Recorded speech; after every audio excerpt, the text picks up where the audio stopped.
कितने हो गया टाइम? चलो गाइस, देखो अब ध्यान से सुनना, कुछ बातें इंपॉर्टेंट है।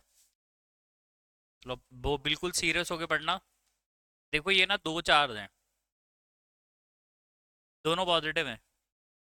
इसका नाम वन, इसका नाम टू। बताओ क्या होगा, ये इधर भागेगा, क्या होगा बताओ? रिपल्सिव होगा। इसका नॉमेनक्लेचर बताओ, किसके ऊपर लग रहा है? लगा कौन रहा है? अच्छा इधर बताओ, ये भी भागेगा इधर को, क्या होगा बताओ? It is one due to two. यहाँ तो कोई प्रॉब्लम? अच्छा अब एक और देखते हैं। Q1 Q2, let this be positive and this charge भी नेगेटिव। अब क्या होगा बताओ? अट्रैक्शन का सिंबल, ठीक है। ठीक है। अच्छा, अब इसको क्या बोलोगे, किसके ऊपर लग रहा है? लगा कौन रहा है? अच्छा ये किसके ऊपर लग रहा है? लगा कौन रहा है? ये आप लोगों को पता होना चाहिए, ये इतना मिनिमम है अपने को। ठीक है। अच्छा, अब थोड़ा सा बेस ठीक कर दूं मैं तुम लोगों का। और if you remember class 11th, एक पॉइंट है 2,3, इसको हमने वेक्टर में कन्वर्ट किया, it get converted to 2i+3j by i cap, क्योंकि एक्स एक्सिस में जा रहा था।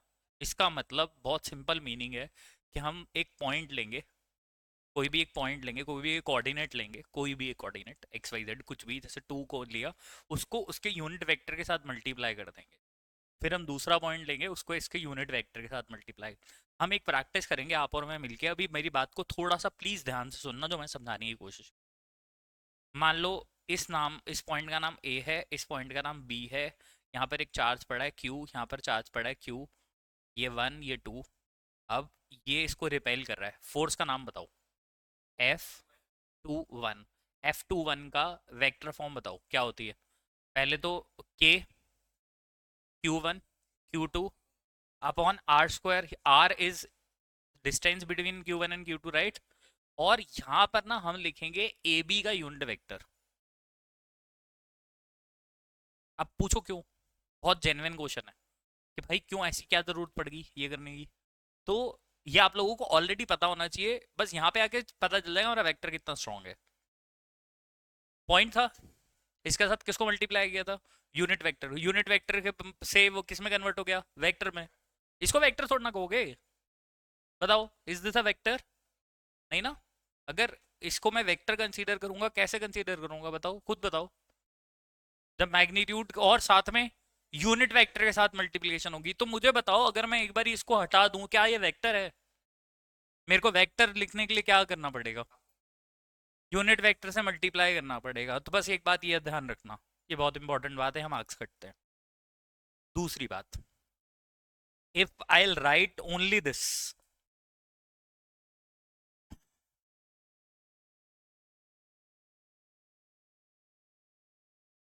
फर्क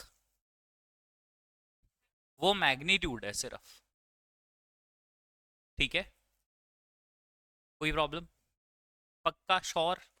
देख लो, बिल्कुल ठीक होना चाहिए। लास्ट क्लास में हमने दो न्यूमेरिकल का फेज देखा था। एक न्यूमेरिकल हमने ये देखा था कि one charge is revolving around another charge, ठीक है? और दूसरा हम लोगों ने ये देखा था बैलेंस वाला। अब मेरा एक छोटा सा क्वेश्चन है आप लोगों से, बहुत सिंपल क्वेश्चन है। हमने टॉपिक स्टार्ट किया electrostatics. Electro means charge, statics means रुके हुए। बट एक चार्ज तो मोशन कर रहा है। जब ये चार्ज मोशन कर रहा है तो हम यहाँ पर कूलम्स लॉ तो कैसे लगा सकते हैं? यहाँ तो पॉसिबल क्वेश्चन एक ही है। दूसरा मेरा पॉसिबल क्वेश्चन आप लोगों से ये है, हमने एक्सेलरेशन निकाली थी, इफ यू पीपल रिमेंबर, कि बॉल एक बारी नीचे गिरी है, बॉल एक बारी ऊपर गई है, फाइंड द एक्सेलरेशन। हमने मास वास लिख के एक्सेलरेशन निकाली थी। Again we are starting electrostatics, then how we are liable to find the acceleration? मतलब why we are applying Coulomb's law? हम क्यों अप्लाई कर रहे हैं कूलम्स लॉ? क्या जरूरत है कूलम्स लॉ अप्लाई करने की? कैसे हो रहा है कूलम्स लॉ अप्लाई? तो just remember one point, when Coulomb's law applied, when two charges are rest or when one of the charges in motion, तब Coulomb's law apply होता है। if both charges are moving, Coulomb's law apply नहीं होगा किसी भी frame of reference में। इसका बहुत अच्छा एक एग्जांपल है। मान लो कि ये दो चार्जेस हैं, और आप यहाँ पर बैठे हो। बात को ध्यान से सुनना, बिल्कुल ध्यान से।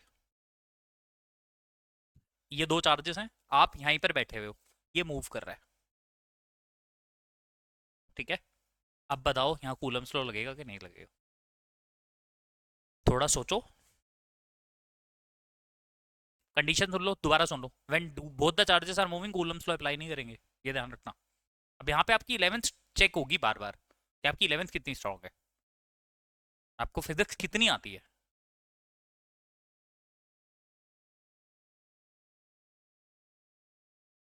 हाँ, देखो एक पहले बहुत बेसिक सी बात करते हैं। Rest and motion are relative terms ना, विद रिस्पेक्ट टू समथिंग ना। तो अगर तुम वहां पर हो तो हम सब कुछ मूव कर रहे हैं, सब कुछ मूव कर रहा है, तो तुम चार्जेस तो तुम्हारे रिस्पेक्ट में तो रेस्ट पर ही है। जैसे एग्जांपल अर्थ, अर्थ मूविंग है रुकी हुई है, पहले ये तो मूविंग है, बट अभी इस समय ये रेस्ट पर है कि मोशन में?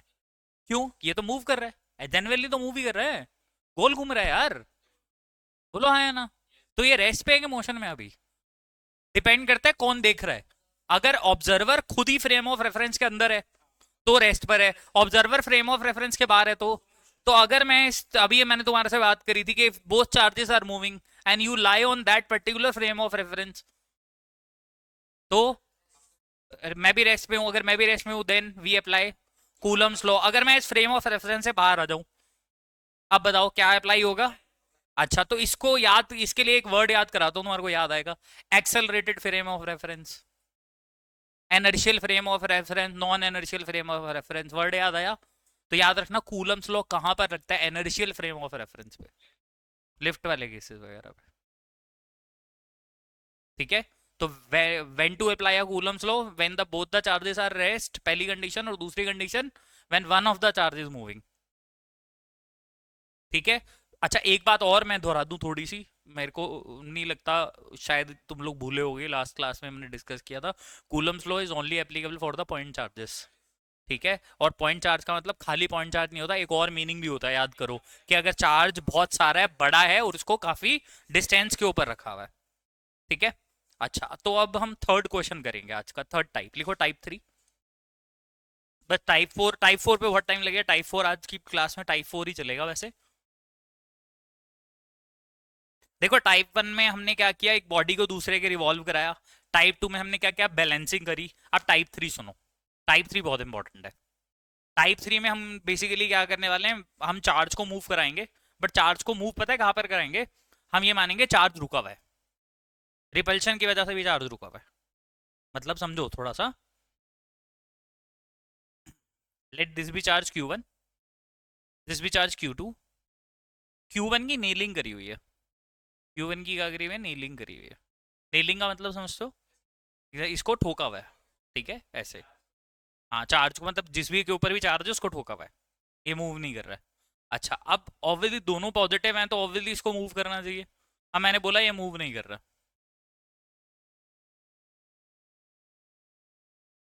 फोर्स लग रहा है, दोनों रिपल्शन है, अब ये मूव नहीं कर रहा है, ये कंडीशन दी मैंने आप लोगों को। तो अब आप लोगों का दिमाग चलना चाहिए कि यार ये अचानक से कैसे हो गया यार, तीसरा चार्ज भी नहीं है, सिर्फ दो ही चार्जेस हैं। तो अब सुनो, अब फिर अगेन क्लास 11th, ये कहाँ जाना चाहिए? इधर जाना चाहिए। मोशन के अगेंस्ट एक फोर्स लगता है, फ्रिक्शन, तो इसका मतलब इस डायरेक्शन में क्या काम कर रहा होगा? फ्रिक्शन। फ्रिक्शन का फॉर्मूला क्या होता है? F is equal to mu R, mu M G नहीं, म्यू आर। तो ऊपर क्या लगेगा? आर। नीचे क्या लगेगा? M G. M G is equal to this, तो mu M G.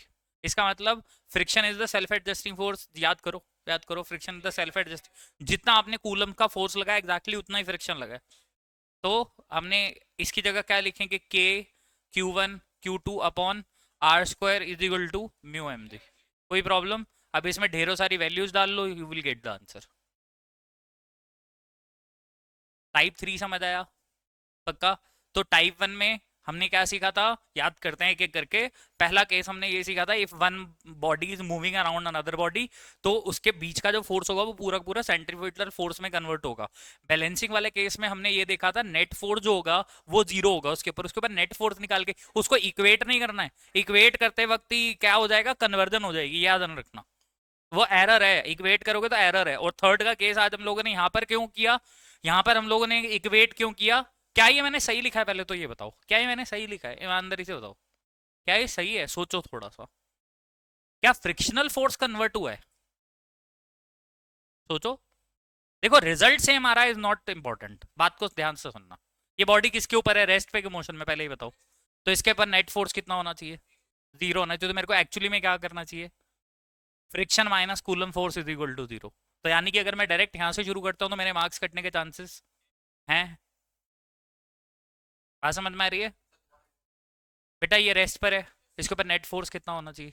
If net force इसके ऊपर जीरो होना चाहिए, देन माइनस करके जीरो लिखना चाहिए कि डायरेक्ट ये लिख देना चाहिए? तो माइनस करके जीरो लिखो। समझ में आया? इक्वेट कब होता है? जब एक चीज पूरे दूसरे में कन्वर्ट होती है। ठीक है? एरर जो हो रहा था वो समझ आ रहा है? एरर, ठीक है, लिखो फिर अब काम करना शुरू करते हैं।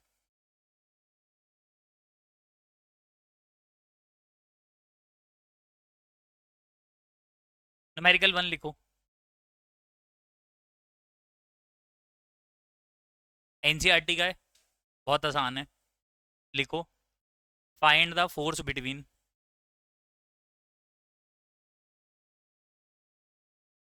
The charges 2 into 10⁻⁻7 and 3 into 10⁻⁻7 coulomb. लिखा हुआ है, लिखा हुआ है, लिखा हुआ है। When placed 30 centimetre apart.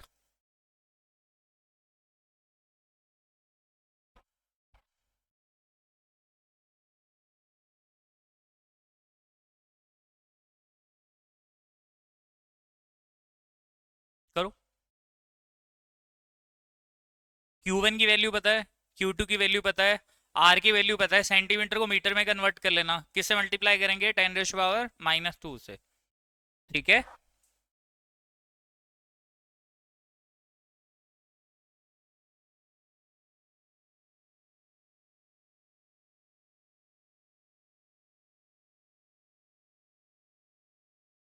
Sign 9 into 10⁻9।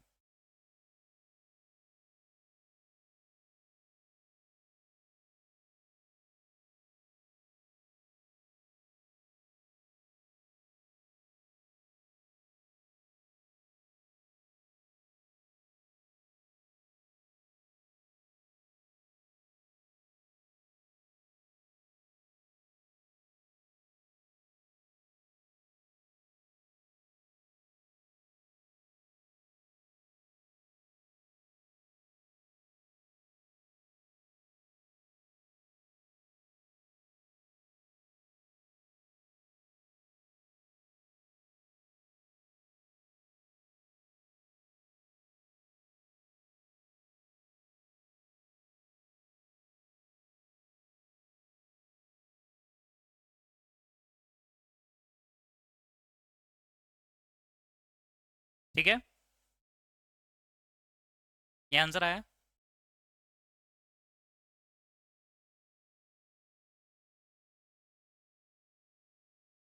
Hmm.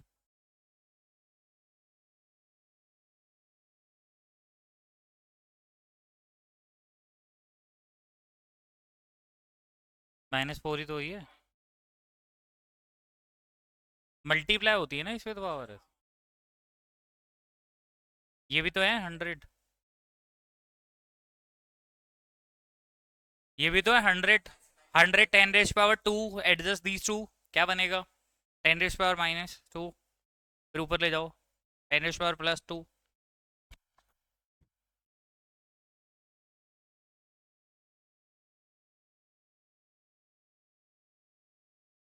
Ram,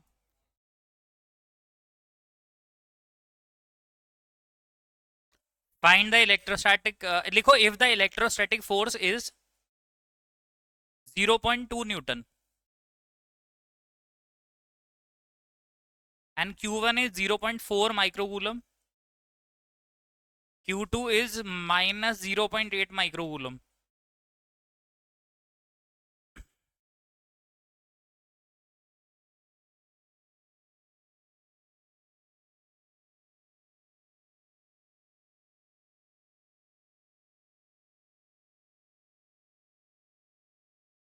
are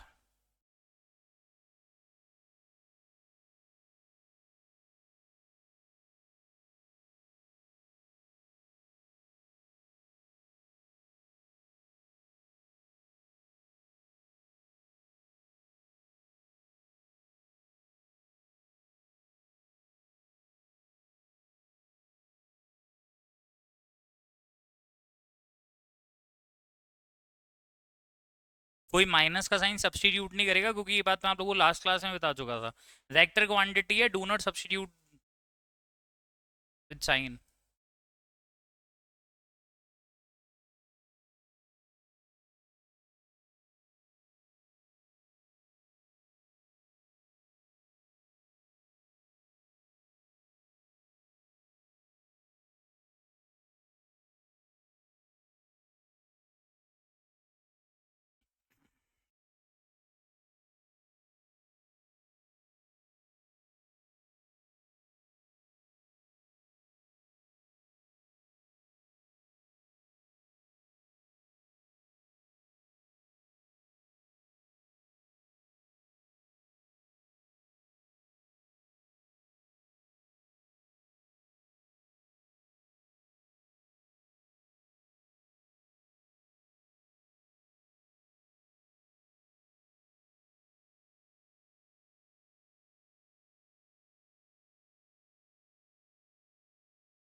twelve centimetre, 10⁻², 10⁻² is centi, तो इसलिए 12 सेंटीमीटर।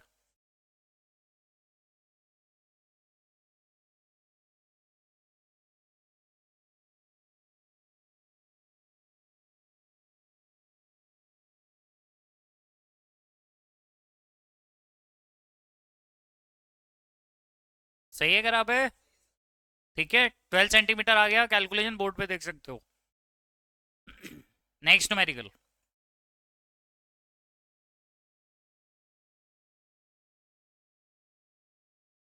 डालूंगा।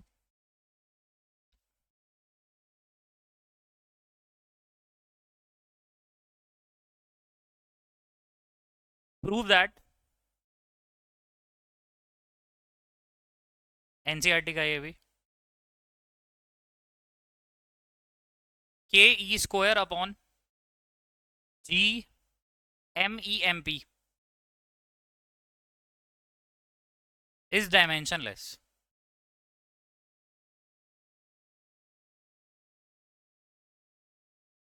Also find order of this ratio.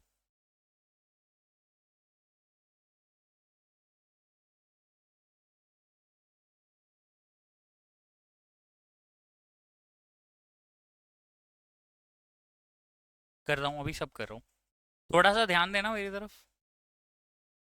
What is के?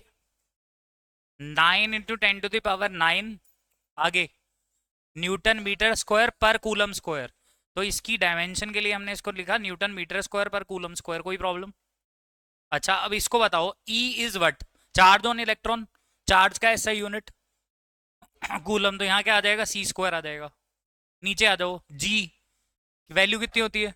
6.67 × 10⁻⁻11। आगे न्यूटन मीटर स्क्वायर पर केजी स्क्वायर, बोलो हाँ या ना।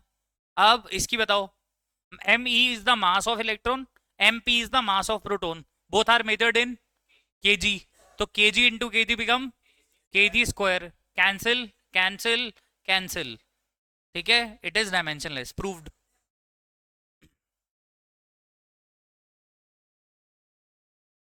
ठीक है, बात क्लियर? अच्छा, अब सुनो, also find the order. Order क्या होता है? 10⁻⁻ समथिंग। तो हमने क्या किया, इसकी वैल्यू डाली, कितनी होती है?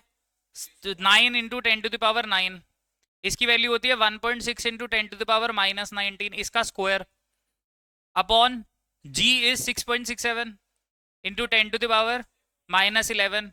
M E 9.1 into 10⁻⁻31. MP 1.675 into 10⁻⁻27. ठीक है, अब हम किसको किसको भूल जाएंगे? इसको, इसको, इसको, इसको, इसको, इन सबको भूल जाएंगे. क्योंकि क्या निकालना है? ऑर्डर ऑफ रेशो निकालना है. ठीक है, तो ऑर्डर के लिए क्या करोगे? कितना है? 10⁻⁹ 19 है ना, 19 टू सा कितना होता है? 34, 38 ना, 30 से 38 ही तो होता है. हाँ, हाँ, तो उसमें से 9 माइनस करना, नीचे वालों को एडजस्ट करके ऊपर ले जाना, फिर मेरे को ऑर्डर बताना इसका क्या आ रहा है, बताओ.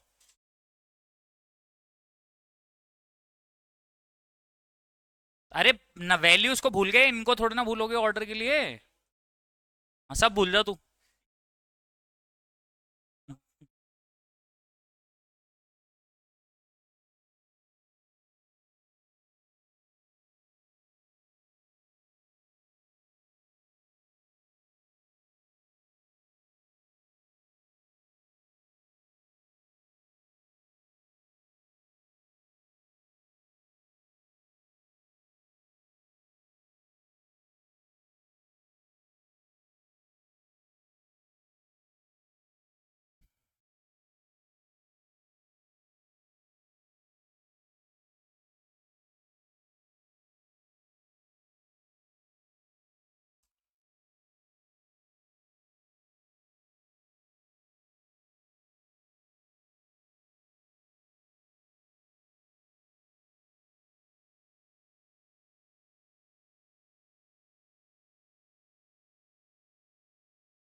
Next NCERT again, next question of NCERT. देखो, ए plastic rubbed with wool, a plastic rubbed with wool have negative charge of 3.2 into 10⁻⁻7. 3.2 into 10⁻⁻7.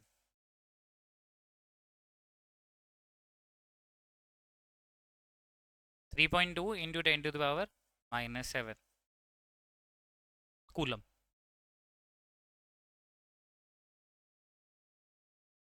Find number of electron and mass of, total mass of electrons, total mass of electrons.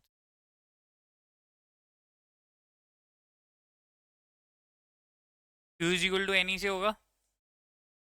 अच्छा, Q is equal to N. देखो, आप लोगों को क्या क्या पता है? आपको ये पता है, ये रहा. आपको n निकालना है, E पता है. Substitute the value, will get the answer. n पता चल जाएगा, n से क्या होगा? नंबर ऑफ इलेक्ट्रॉन्स पता चल जाएंगे, और उसको मास ऑफ इलेक्ट्रॉन से मल्टीप्लाई कर देंगे. मास ऑफ इलेक्ट्रॉन मैं यहाँ लिख रहा हूँ तुम्हारे लिए, 9.1 इंटू 10⁻⁻31 kg. आंसर बताओ मेरे को फटाफट करके.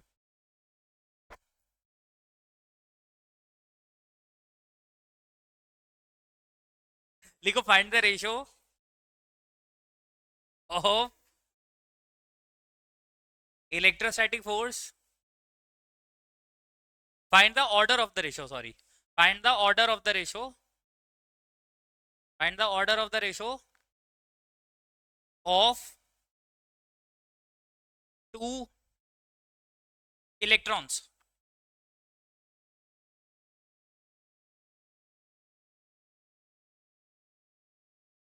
Of gravitational force to the, sorry, electrostatic force to the gravitational force. Electrostatic force to the gravitational force, मतलब अपने को क्या करना है, पहले इलेक्ट्रोस्टैटिक फोर्स कैलकुलेट करना है, फिर ग्रेविटेशनल फोर्स कैलकुलेट करना है, दोनों की रेशियो डिवाइड करनी है। इसका फॉर्मूला होता है K Q one Q two upon are square, इसका फॉर्मूला होता है G M one M two upon are square, इससे कट गया। ठीक है, दो इलेक्ट्रॉन्स है तो चार्ज तो सेम होगा, ई स्क्वायर आ जाएगा, जी रहेगा, दोनों का मास सेम है, नीचे एम स्क्वायर आ जाएगा। दो इलेक्ट्रॉन्स की बात हो रही है। अब क्या लिखोगे यहाँ पर, 9 × 10⁻⁹, ये 1.6 × 10⁻⁻19 का स्क्वायर अपॉन नीचे 6.67 × 10⁻⁻11 और इंटू 9.1 × 10⁻⁻27 का होल स्क्वायर। अब इसको भूल जाएंगे इस सबको, ठीक है, तो क्या, हाँ 31, सॉरी -31। अब बस इसको कैलकुलेट करके आंसर बताओ मेरे को, थोड़ा सा जल्दी प्लीज, अभी तो शुरू हुए हैं करने।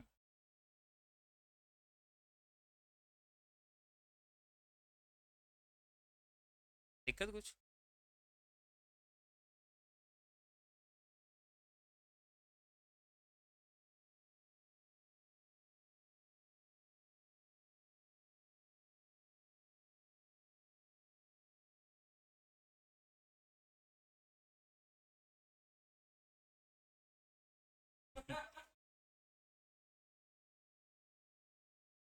टेन रेश पावर 9 × 10⁻⁻38 अपॉन 10⁻⁻11 इंटू 10⁻⁻62 है ना, तो 10 इन 9 - 38 प्लस 11 प्लस 62, तो 9 11 और 62 को ऐड कर देते हैं, 62 11 एंड 9, ये हो गया 12 1 80 82, 82 -18 62 है।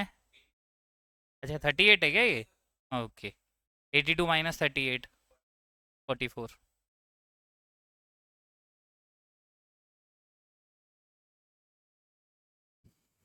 सो F E is 10⁻44 times F G, जो कि हम लास्ट क्लास में बात कर रहे थे, which force is greater, electrostatic force कितना, देख लो ऑर्डर देखो, 10⁻44, इतना ज़्यादा।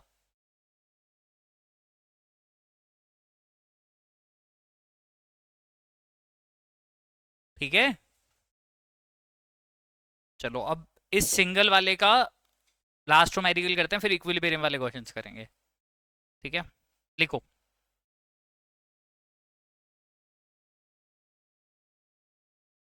There are 3 identical spheres.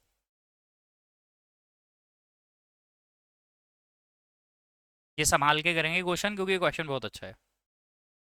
How many spheres are there, 3 identical spheres of same size, name ABC.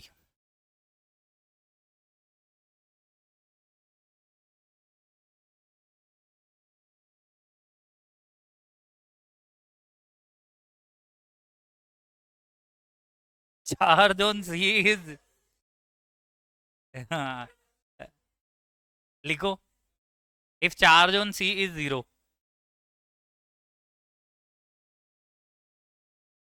it brought near, it brought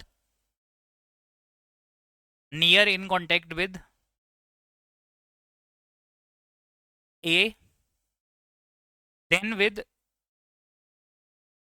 B,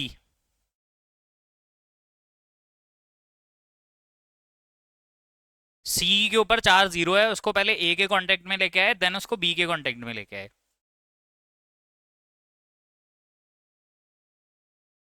ठीक है, क्यू देखते हैं ना, अभी क्वेश्चन काफी अच्छा है क्योंकि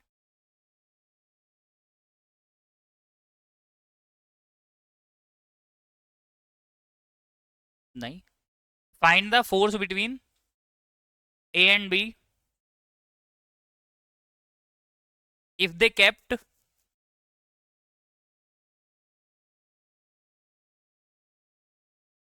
if they kept 50 centimeter apart,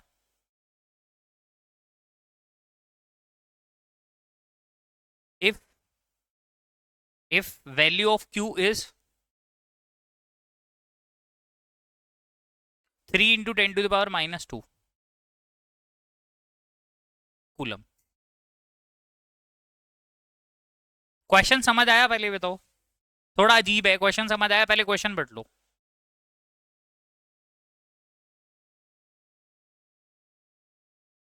पहले आराम से क्वेश्चन पढ़ लो, फिर will discuss, then will discuss.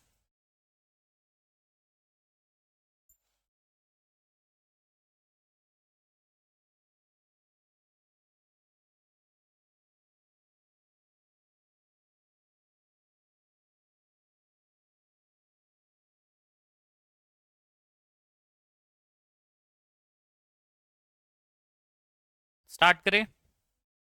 Basically क्या हुआ, क्या एक अनचार्ज स्फेयर है, वो पहले ए के कांटेक्ट में आया, कुछ चार्ज डिस्ट्रीब्यूट हुआ होगा, फिर वो देन सी के कांटेक्ट में आया, फिर चार्ज डिस्ट्रीब्यूट हुआ होगा, और फिर फाइनली ए और बी को 50 सेंटीमीटर अपार्ट कर दिया गया, और उनके बीच का फोर्स कैलकुलेट करना है। तो basically if you people remember, then अपने को पता है कि अगर इसके ऊपर चार्ज क्यू है, इसका नाम ए, और इसके ऊपर चार्ज जीरो है, क्यू की वैल्यू यहाँ पर जीरो है, और इसका नाम सी, तो इसके बाद क्या होगा, ये ऐसे हो जाएगा सेपरेट ए एंड सी। और इसका मैंने आपको जनरल फॉर्मूला बताया था, इन दोनों का सम डिवाइडेड बाय टू, याद है, दोनों का सम डिवाइड होता है, तो q plus zero divided by two is q by two, q by to.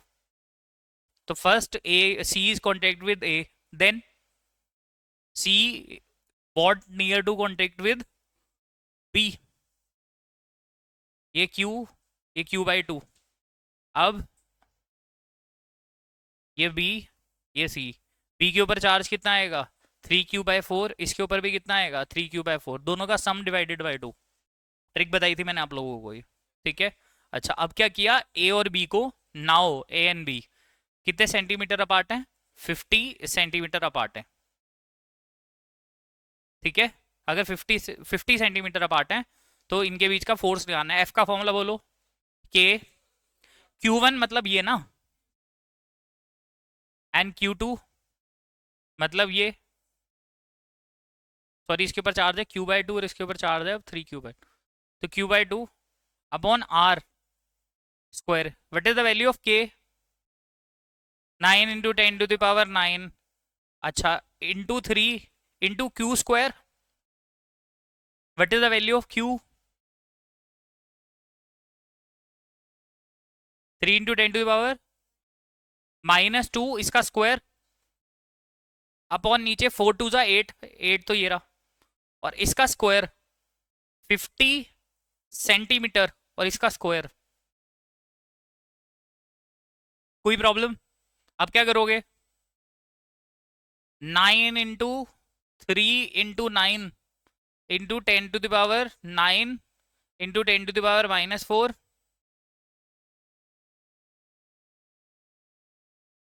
Upon 8 into 2500 into 10⁻⁻4,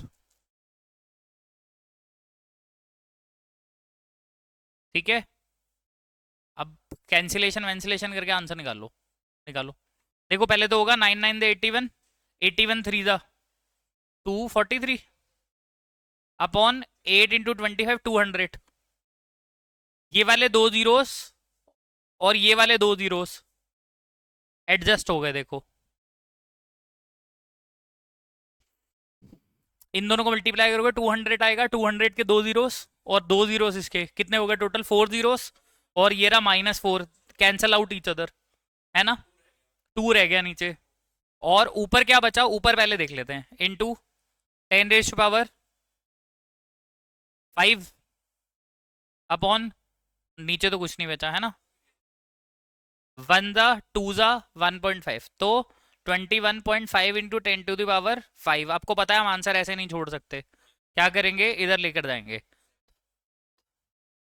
into 10⁻, कितना, 7।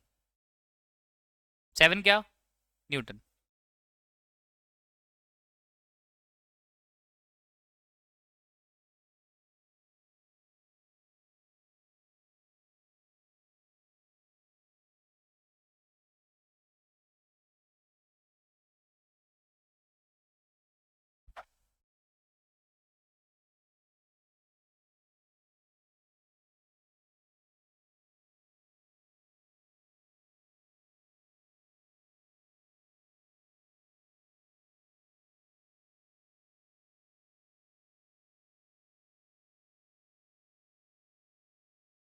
अब लिखो पॉलीगन टाइप।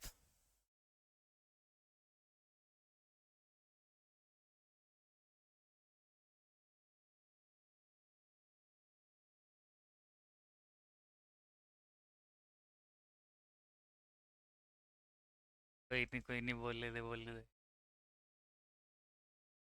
आज की झूठ है, हाँ। अच्छा, ये एक पॉलीगन है, ट्राइंगल बोलते हैं इसको, है ना। लेट इसके तीनों वर्टिसेस पे चार्ज क्यू क्यू है, पॉजिटिव क्यू है तीनों, ठीक है। नहीं नहीं, टाइप 3 था, टाइप 4। अच्छा, लेट दिस एंगल भी 60 डिग्री। क्या करेंगे, ठीक है, अपने को नेट फोर्स ऑन ए निकालना है, नेट फोर्स ऑन ए। अब देखो ध्यान से सुनना बात को। पी ए को क्या करेगा, रिपेल, इस डायरेक्शन में एक फोर्स लगेगा, इसका नाम होगा force on A due to B. C B A को क्या करेगा, रिपेल करेगा, इसकी इस फोर्स का नाम होगा force on A due to C. इन दोनों के बीच में एंगल कितने डिग्री का बन रहा है, 60 डिग्री का। तो हमारे पास पहले हमने हमेशा ऐसा करना है, पहले रिजल्टेंट निकालना है। अब रिजल्टेंट के बाद बात सुनना, मैं तुम लोगों को यहाँ समझाने की कोशिश करता हूँ। हम इसको कैलकुलेट करेंगे, इसको कैलकुलेट करेंगे, और फिर इसका रिजल्टेंट कैलकुलेट कर लेंगे एंगल 60 डिग्री लेके, ठीक है। तो हम इसको कैलकुलेट करते हैं पहले एफ ए बी को, ठीक है। एफ ए बी को मैग्नीट्यूड वाइज लिखेंगे के क्यू स्क्वायर, क्योंकि दोनों का चार्ज क्यू है, अपॉन, अच्छा let this be side A square, और इसके ऊपर नेट आ जाएगा सी ए यूनिट वेक्टर, ठीक है। खराब है, अभी समझाया था पहले। फिर एफ, नहीं सॉरी, सी ए नहीं आएगा, बी ए आएगा, B A unit vector. F A C is K Q square upon A square, और इधर यूनिट वेक्टर कितना आएगा, ठीक है, सी ए। अच्छा, यूनिट वेक्टर की कोई इज्जत तो होती नहीं है, मैग्नीट्यूड वाइज देखो तो दोनों एफ के इक्वल हैं, let be it equal to F, दोनों सेम है ना, मैग्नीट्यूड वाइज चेक करो ना, K Q square upon A square, K Q square upon A square, magnitude wise दोनों सेम है। अगर मैग्नीट्यूड वाइज दोनों सेम है तो हमारा काम हो गया। क्या करेंगे, रिजल्टेंट का फॉर्मूला बनाएंगे। क्या होता है रिजल्टेंट का formula, F is equal to पहले वाले का स्क्वायर यानी कि एफ स्क्वायर, फिर दूसरे वाले का स्क्वायर यानी कि F square, plus 2 F cos 60 degree. Cos 60 कितना होता है, 1/2, तो ये बनेगा F square plus F square plus 2 F square into 1/2, cancel out these, क्या बनेगा, 3 एफ स्क्वायर। तो एफ बार ले लो, एफ की वैल्यू कितनी है, K Q square upon A square, साथ में क्या आएगा, √3, ये हमारा एफ हो गया, नेट एफ।